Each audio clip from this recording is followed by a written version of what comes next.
Hey guys, I hear from a lot of you the question if you need to know a lot about the aerodynamics or the manufacturing process or the engineering behind the cars or the whole history of car design and the whole model names which ever existed. I hear a lot about these questions and that's what we're gonna talk about today. Alright, we know that cars are complicated objects. There are like thousands of pieces to make it work, make it go on the road, and a lot of regulations and the rules to keep it safe, and many production methods to make it efficient. How deep you need to know all this information and the knowledge? The answer is it depends on your level, of course, but I want to talk about the beginner level, like if you want to apply for an internship or if you want to apply for a junior designer position, and if you worry about lack of this information, please don't be afraid. Most of this type of information is learned by experience. You don't learn this kind of information deeply in a design school about this manufacturing process or the cost efficiency, etc. You learn them while doing an internship. That's why we have internships. Or you learn them while being a junior designer in a company on your first job or your second job. That's why I said the level is very important if you talk about this kind of knowledge. Because when you start to work, when you start to gather experience, you will face different problems and different solutions.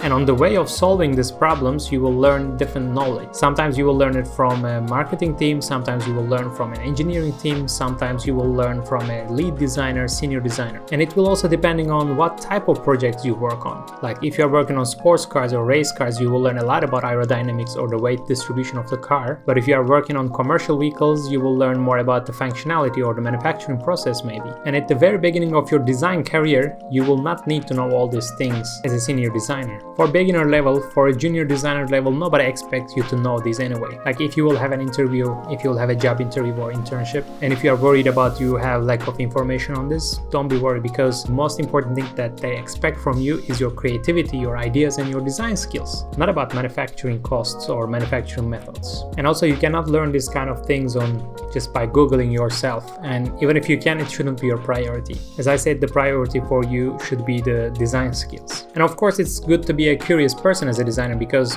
design is all about creating stuff, so being curious is really important part of this. And of course it's good to make a research before you start design anything. It can be also products or cars, it doesn't matter. If you remember, I made a video about design mistakes and I was talking about don't put random air intakes on your cars, and this kind of basic information you can guess, you can know. It's better to know or think about it, because it shows that you don't just sketch randomly, you also put some ideas or thoughts behind your designs. But again, as I said, you don't need to go super deep and try to fix an aerodynamic problem or try to fix an engineering problem on your car. So basically, if you want to design an aerodynamic car, don't make it like a brick.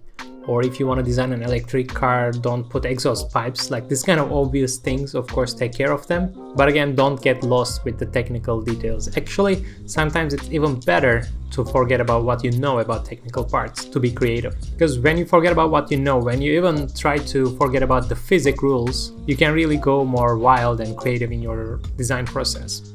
And then step by step, you can bring back these ideas into more realistic approach. Like you can think a little bit more about technical parts and physics to bring back your sketch, your idea, your wild dreams into more realistic design proposal. But even on that stage, you are not expected to be like an engineer or an expert for manufacturing. And if you are already an intern or a junior designer in a company, and if you are still feeling this unconfident, lack of information, lack of knowledge, don't worry, somebody, some senior designer or some managers or somehow the project itself will teach you what you need to know about this.